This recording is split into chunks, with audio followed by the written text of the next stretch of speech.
Uy, Ani, may babalita ko sa'yo. Alam mo ba, yung anak ni Jan, nakakaliya, nagpapakasal pa naman sa mayaman, tapos sila ang hirap-hirap. Tapos yung babae, nakipag-skandaloso pa dun sa pamamanhikan ni Victor. Ano ba yun? Nakakaya talaga sila, no?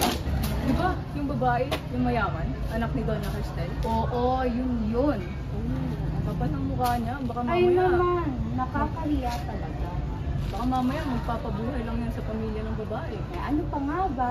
Ganun talaga yun. Ano ba kasi may eksena? Ito kasi yung nangyari.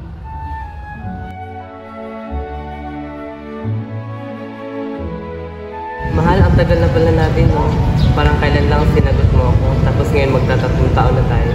Oo nga, no? Ang dami na pala natin pinagdaanan. Buti na kaya na natin. Alam ko na bigla ka, pero kung babaeng gusto ko makasama pang habang buhay. Will you marry me? Let's make some background check first. Okay. Oh! Darling, saan ka pupunta ang aga-aga ngayon Ay, pupuntahan na po ko somewhere. Oh, is that in Nuri? Mom and Dad, I have something to tell you. Victor and I are engaged. What do you mean? Ikakasal? Yet, you didn't introduce him to us. Victor must be a cheap guy. Look at that ring. Parang galing sa baklaro. Kahit Pandora man lang di niya ma-afford. He wants to marry you and yet hindi man lang siya nag-ask for our approval as your parents. I'm so disappointed in that guy. Ano ba yan?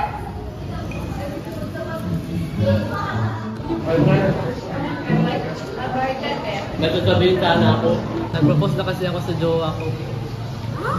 Talaga ba, anak? Magkakasali kayo na mo? Tsaka napakabilis na platan yan.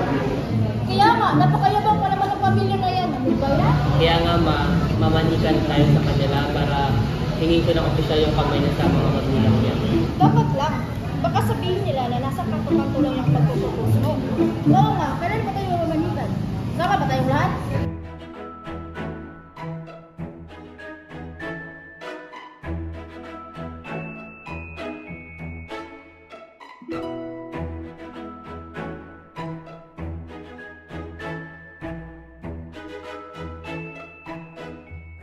I can't believe he brought us this place. This place is so lovely. Magandang hapon po.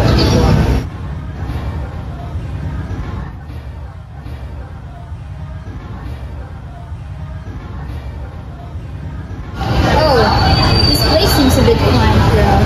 I suppose this is the type of place your family is accustomed to. Mom, Ronald clearly loves him. They have so much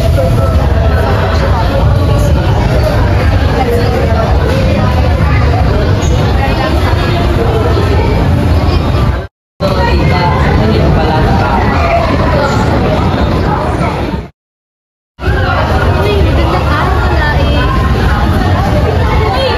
Hi! Sorry, nalito ako. Dami ko nag-account ng gabi, tapos mga ducks. Tingnan mo, ang cute, di ba? Ate, upo ka na. I hope you don't mind me asking, Victor.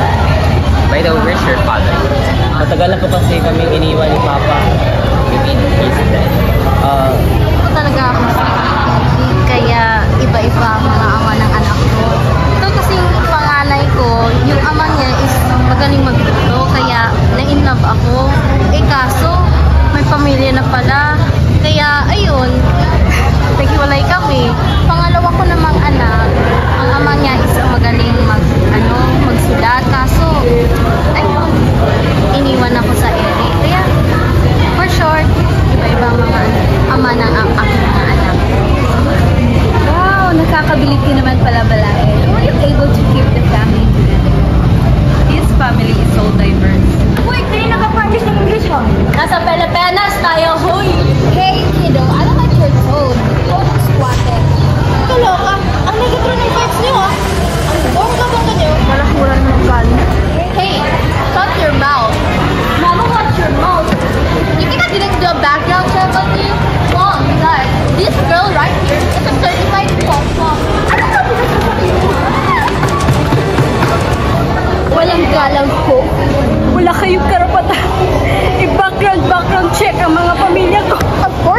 dahil anak ko ang pinag-uusapan natin dito. Sorry my dear, but I won't let you marry this guy. Try to disobey me. Hindi mo magugustuhan ng Let's go.